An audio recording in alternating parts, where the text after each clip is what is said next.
continuidade, então, à nossa série de sermões no livro de Marcos. A gente está atualmente no capítulo 13. Hoje vamos estar se encaminhando, então, para o final do capítulo 13. Nos últimos domingos aí a gente já recorreu por este capítulo, buscando um maior conhecimento acerca do que Jesus falou ali, sobre os acontecimentos do fim. Mas, para a gente dar, então, início, a gente vai fazer uma pequena recapitulação para a gente contextualizar bem aqui e também servir como uma pequena introdução. No início do capítulo 13 de Marcos, você pode abrir sua Bíblia aí, deixar ela aberta, pode deixar ela aberta.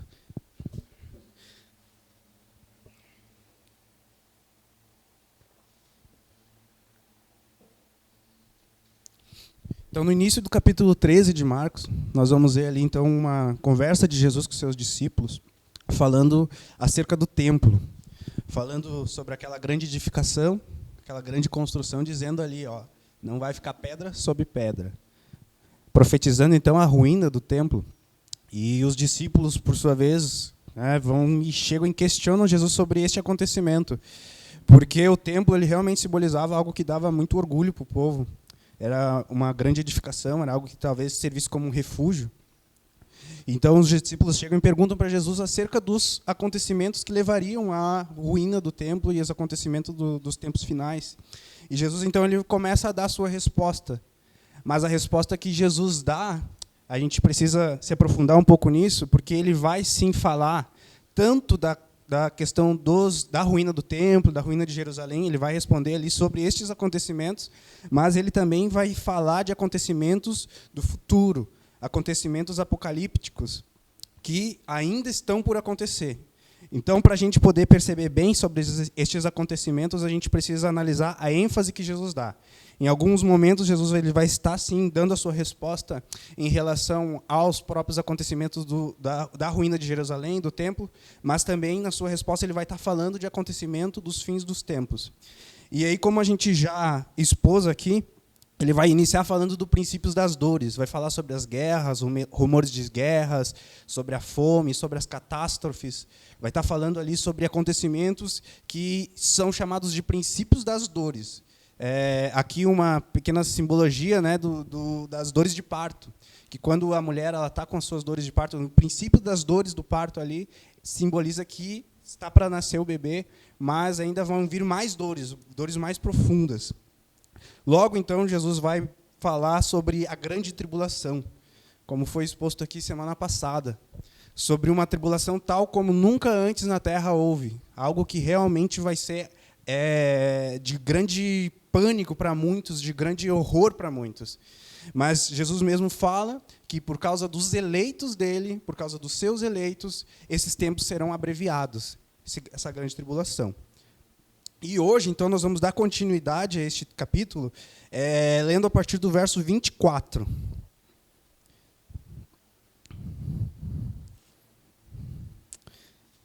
A partir do verso 24 até o final ali do capítulo. Ora, naqueles dias, depois daquela aflição, o sol se escurecerá e a lua não dará a sua luz. E as estrelas cairão do céu, e as forças que estão no céu serão abaladas. E então verão vir o Filho do Homem nas nuvens, com grande poder e glória. E ele enviará os seus anjos e ajuntará os seus escolhidos desde os quatro ventos da extremidade da terra, até a extremidade do céu. Aprendei, pois, a parábola da figueira. Quando já o seu ramo se torna tenro e brota folhas, bem sabeis que já está próximo o verão. Assim, também vós, quando virdes sucederem estas coisas, sabei que já está perto as portas. Na verdade vos digo que não passará esta geração sem que todas estas coisas aconteçam. Passará o céu e a terra, mas as minhas palavras não passarão. Mas daquele dia e hora ninguém sabe, nem os anjos que estão no céu, nem o Filho, senão o Pai. Olhai, vigiai e orai, porque não sabeis quando chegará o tempo. É como se um homem partindo para fora da terra deixasse a sua casa e desse autoridade aos seus servos, e a cada um a sua obra, e mandasse ao porteiro que vigiasse. Vigiai, pois porque não sabeis quando virá o Senhor da casa, se à tarde, se à meia-noite, se ao cantar do galo, se pela manhã. para que, vindo de improviso, não vos ache dormindo. E as coisas que vos digo, digo a todos. Vigiai. Vamos orar? Senhor, muito obrigado por tua palavra. Muito obrigado, Deus, porque o Senhor se revela através da sua palavra, Pai, e hoje podemos estar aqui expondo este texto, Senhor, que realmente trata de coisas muito importantes para a nossa vida, Pai. Nós te pedimos, Senhor, que fale aos nossos corações, que possamos realmente nos aprofundar nisso e gerar mais temor em nossos corações, Pai. Em nome de Jesus. Amém? Gente, então no verso 24, nós vamos ver Jesus ele falando especificamente sobre a sua vinda, sobre a sua volta. No verso 24, quando ele diz, ora, naqueles dias, depois daquela aflição, o sol se escurecerá e a lua não dará a sua luz. Nós estamos aqui diante de um evento cósmico, Jesus apontando para um sinal que vai, então, sinalizar a sua vinda. É um evento cósmico, onde os astros estarão perdendo, então, o seu poder. As estrelas caindo do céu, o sol, a lua, não dando mais a sua luz. Estamos vendo isso aqui como, se a gente pode imaginar, aquele momento onde as luzes do cinema elas se apagam, né? As luzes se apagam e a única coisa que a gente possa ter atenção é a tela que está sendo projetada. Estamos falando aqui de astros perdendo o seu brilho para a vinda, então, do Rei dos Reis, o Senhor dos Senhores, com todo o seu poder, toda a sua glória. Este momento, então, como a gente pode imaginar, é algo incrível, porque é o Senhor, o Rei dos Reis, vindo com todo o seu poder. E tudo aquilo que nós vemos hoje, como o sol com o seu brilho, hoje nós saímos de manhã para vir aqui o culto e o sol estava brilhando, dando talvez uma sensação de, o dia está bonito, olha o sol como está brilhando. Mas o próprio sol vai perder o seu poder, porque haverá alguém que é muito mais poderoso que o próprio sol, que a própria lua, que as próprias estrelas. E é este alguém que vai vir até a terra para buscar os seus eleitos.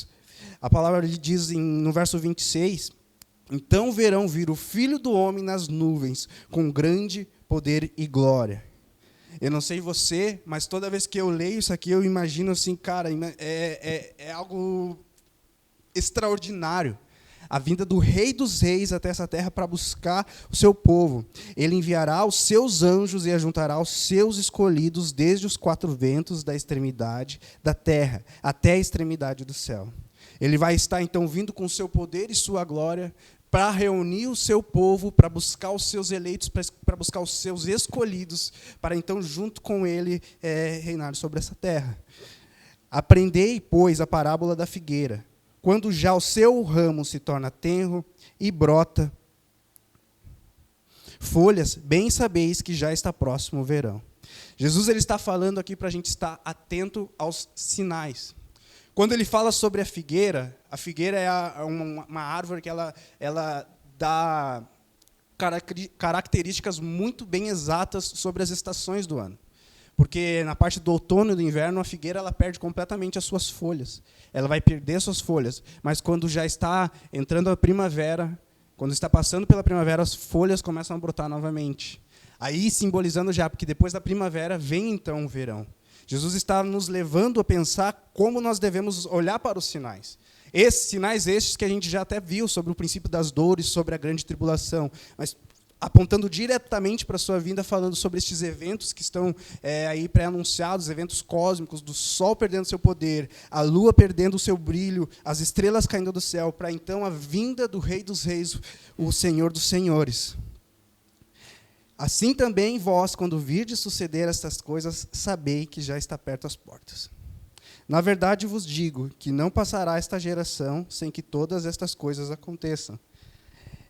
Este verso aqui, ele trata exatamente sobre a ruína do templo, quando ele está falando sobre não passar essa geração. Jesus, quando ele deu essa palavra, foi por volta do ano 30, e como nós sabemos, no ano 70, o templo veio, então, a chegar à sua ruína. Não ficou pedra sobre pedras. Realmente, a profecia que Jesus deu a respeito do templo se cumpriu. Não passou uma geração sem que se cumprisse, então, essa profecia de Cristo sobre o templo. Não passou uma geração. Muitos dos que estavam ali viram o templo em sua ruína. Mas, no verso 31, passará o céu e a terra, mas as minhas palavras não passarão. Isso aqui é muito interessante, gente, e muito profundo. A gente precisa nos aprofundar nas dimensões dessas palavras aqui. Porque Jesus ele não está dando uma promessa à brasileira, como a gente fala. Sabe que muitas vezes a gente vê um amigo nosso que está passando pela rua e a gente diz: ei, vou lá tomar um café na tua casa qualquer hora dessas.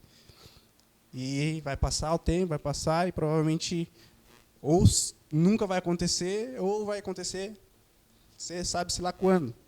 Jesus ele está falando sobre uma promessa que ele dá, e essa promessa é poderosa, e não passará. As suas palavras não passarão. Passará o céu, passará a terra, mas a sua palavra não passará. Muitos talvez se questionem sobre a vinda de Jesus, porque já passaram aí seus 2000 anos desde a sua promessa, e muitos podem pensar, será que vai voltar mesmo? E é interessante, se a gente for lá para o livro de 2 Pedro, no capítulo 3, no verso 3, vai dizer ali sobre que nos últimos tempos haveriam pessoas preocupadas com seus próprios desejos, que estariam então falando que Jesus não vai voltar, que desde o início da criação sempre foi a mesma coisa, e que estariam escarnecendo desta profecia da vinda de Jesus, e falariam, não, Jesus não vai voltar. Mas Pedro ele alerta a sua igreja ali dizendo, olha, Jesus vai voltar. Jesus vai voltar, e nós precisamos trazer à tona este conhecimento novamente, esta promessa de Cristo, olhando justamente para essa palavra que diz, passará o céu a terra, mas as minhas palavras não passarão. Jesus vai voltar, e a pergunta que nós precisamos fazer é como nós estamos nos preparando para a sua vinda. Nós precisamos meditar nisso e precisamos buscar temor, porque nós estamos falando de um abalo cósmico do céu, da terra, passando, mas Cristo Jesus voltando maior, mais glorificado que todas essas coisas. E nós precisamos, então, ter um temor em relação a isso, e como vai dizer ali nos versos seguintes, vigiando em relação a isso. Essa é uma questão muito importante, porque muitas vezes, eu acredito que todos nós aqui temos essa confiança, essa expectativa, essa esperança. Jesus vai voltar. Todos nós temos. Mas existe algo que nós chamamos de pensamento comum. Isso se dá quando estamos no meio de uma geração, de um povo, que trata dessas coisas como se Jesus não fosse mais voltar, que vive sua vida em sua libertinagem, que vive sua vida gerando suas próprias maneiras de agir, seus próprios desejos, sem tem dimensão que haverá um dia que o Rei dos Reis irá voltar. Existe uma geração que age assim, como o próprio texto que eu acabei de mencionar sobre, no livro de 2 Pedro. Existem muitas pessoas que vivem como se Jesus não fosse voltar. E nós, mesmo crendo na sua volta, mesmo crendo, mesmo tendo expectativa, muitas vezes, por este pensamento comum, podemos ser levados a agir como se Cristo está demorando, e vamos viver na nossa própria libertinagem, vamos viver com as nossas próprias atitudes, buscando nossos próprios desejos terrenos, sem levar em consideração que o Cristo, o Rei dos Reis, Senhor dos Senhores, irá voltar para buscar os seus eleitos. E isso é profundo, a gente precisa trazer novamente esta promessa e realmente analisá-la e viver como Cristo estivesse já às portas, como se fosse voltar a qualquer momento.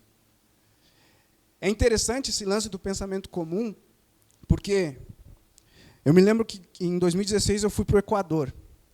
Eu vou dar um pequeno exemplo. Quando eu estive no Equador, nós como brasileiros estamos acostumados, né, a andar de carro, botar o cinto de segurança, é questão de lei, é questão de segurança. Mas no lugar onde eu estive no Equador, as pessoas simplesmente não colocavam. E toda vez que eu ia e colocava, elas se diziam, não precisa, aqui é mais tranquilo, pode ficar de boa, que não precisa colocar. E, obviamente, por ter essa questão da segurança, eu ia e colocava, né, é algo que, de alguma forma, protege. Mas, passando com os tempos ali, vendo que ninguém estava colocando, logo eu também deixei de colocar. Isso é um pensamento comum. As pessoas ali já não usavam desta maneira de segurança, logo eu também passei a não usá-la. Isso fala muito sobre como nós estamos agindo nestes presentes tempos. Será que nós estamos com essa expectativa da vinda do Filho de Deus? Ou por estar tão presente no meio desta geração que já não acredita que Cristo vai vir, a gente está vivendo como eles, ainda crendo que Jesus vai voltar, mas talvez vivendo sem se preparar, através deste pensamento comum. Nós precisamos olhar, passará os céus e a terra, mas a palavra do Senhor não passará. Ele vai voltar. Ele vai voltar para buscar os seus escolhidos. Que isso possa gerar temor nos nossos corações. E mais do que temor, possa gerar também uma expectativa tão grande que tudo que a gente faça, seja em nossos trabalhos, seja na nossa faculdade, seja servindo na base missionária, mas seja tudo analisando como se Cristo fosse voltar a qualquer momento. E através disso a gente possa mudar nosso comportamento, sabendo, cara, Cristo vai vir. O grande poder, com grande glória, Ele vai vir. A partir do verso 32, vai dizer, mas daquele dia e hora ninguém sabe, nem os anjos que estão no céu, nem o Filho, senão o Pai. Está falando aqui que não se sabe a hora exata. Não se sabe.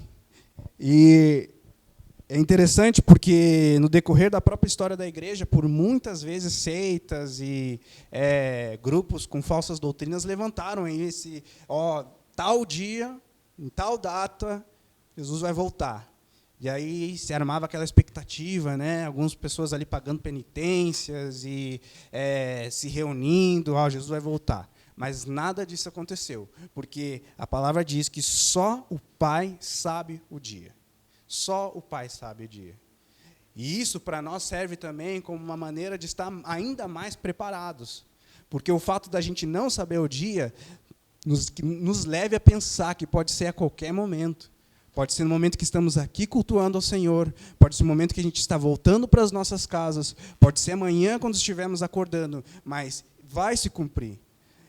Por não saber a data exata, que a gente viva com temor como se fosse a qualquer momento. Como se fosse a qualquer instante Cristo viesse para buscar a sua igreja. E no verso 33 diz, olhai, vigiai e orai, porque não sabes quando chegará o tempo. 34, é como se um homem, partindo para fora da terra, deixasse a sua casa e desse autoridade aos seus servos, e a cada um a sua obra, e mandasse ao porteiro que o vigiasse. Vigiai, pois porque não sabeis quando virá o Senhor da casa, se à tarde, se à meia-noite, se ao cantar do galo, se pela manhã, para que, vindo de improviso, não vos ache dormindo. Aqui Jesus traz uma pequena parábola, falando então sobre o Senhor que deixa o seu servo trabalhando, cuidando ali da sua casa, mas deixa sobre aviso, eu vou voltar. É exatamente o que acontece com a gente. O Senhor, Ele foi para o céu, mas Ele deixou a sua promessa de que voltaria. E junto com a sua promessa, Ele nos deixa a responsabilidade. Aqui o texto diz que Ele deu autoridade ao seu servo. Ele deixa para nós essa responsabilidade de cuidar das coisas a qual Ele nos deu.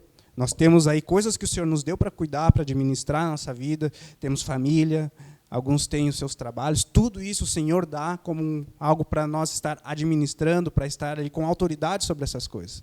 Mas acima de tudo isso está o cuidado para com a vinda do Senhor. Não tem problema que a gente cuide das nossas coisas terrenas. Não tem problema que a gente viva a nossa vida cuidando das nossas famílias, buscando trabalho, se preparando profissionalmente. Não tem, porque tudo isso o Senhor deixou para nós. Ele nos deu autoridade para administrar essas coisas. E devemos fazê-lo com responsabilidade. Você que tem o seu negócio, que tem o seu trabalho, exerça isso, sabendo que o Senhor lhe deu isso, Ele deu autoridade para fazê-lo da melhor maneira. Você que tem estudado, que tem se preparado para o mercado de trabalho, faça isso crendo que o Senhor lhe deu autoridade para fazê-lo. Mas, acima de tudo isso, está a expectativa na volta do Senhor. Não adianta a gente buscar os nossos próprios trabalhos, viver a vida apenas olhando para as coisas dessa terra, para as coisas terrenas.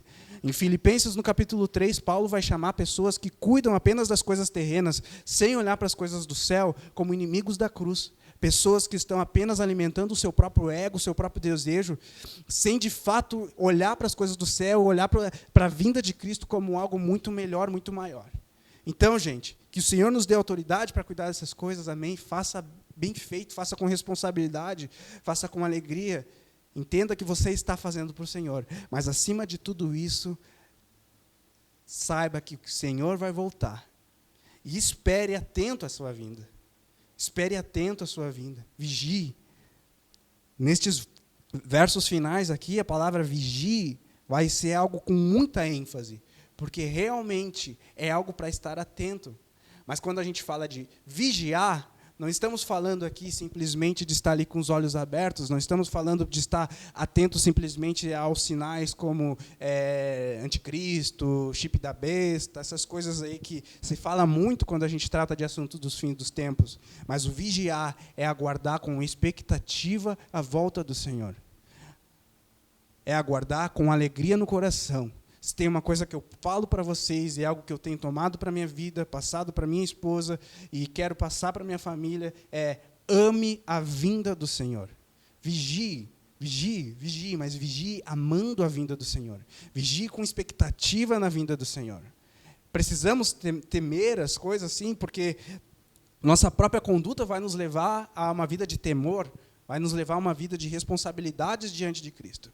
Mas a expectativa de que o nosso Redentor, o nosso Senhor, o nosso Cristo, Ele virá para nos buscar. Isso é algo que é incomparável, a gente precisa ter isso. Que possa ser gerado nos nossos corações. Por isso, falando de uma aplicação, eu falo para vocês exatamente isso. Gente, vigiem, estejam sobre aviso. O Anderson falou aqui algo semana passada referente aos trabalhos no quartel, que realmente o soldado que ele está vigiando, ele está muito atento, ele não pode estar ali meio acordado, meio dormindo. Ele está atento, ele está sobre uma função a qual ele realmente precisa estar atento a tudo o que está acontecendo. Que assim sejamos nós, vigiando, estando sob aviso, estando atento aos sinais, atento a tudo o que está acontecendo, orando, mas também com expectativa, amando a vinda do Senhor. Se isso não está presente no seu coração hoje, ore, irmãos. Ore, porque esse é um dos fundamentos da nossa fé. Paulo fala que se as nossas esperanças estão somente para as coisas dessa terra, para as coisas terrenas, nós somos os mais infelizes dos homens. Se a sua expectativa está somente para um trabalho que você conquiste, ou talvez somente para se formar na faculdade, se a expectativa é somente essa, eu digo para você, isso é algo muito vazio, porque existe algo muito maior, que é a vinda do nosso Senhor. Quando nós olhamos para isso, nós vamos ver todas as coisas terrenas como coisas pequenas, mas vamos olhar com grande alegria, porque o nosso Senhor vai vir e vai nos buscar, e estaremos com Ele pela eternidade. Então, que isso possa ser gerado no seu coração. Em todos os nossos corações, possamos gerar este temor, essa expectativa, estando sob aviso, vigiando, estando atentos, porque o Senhor virá. Vamos orar?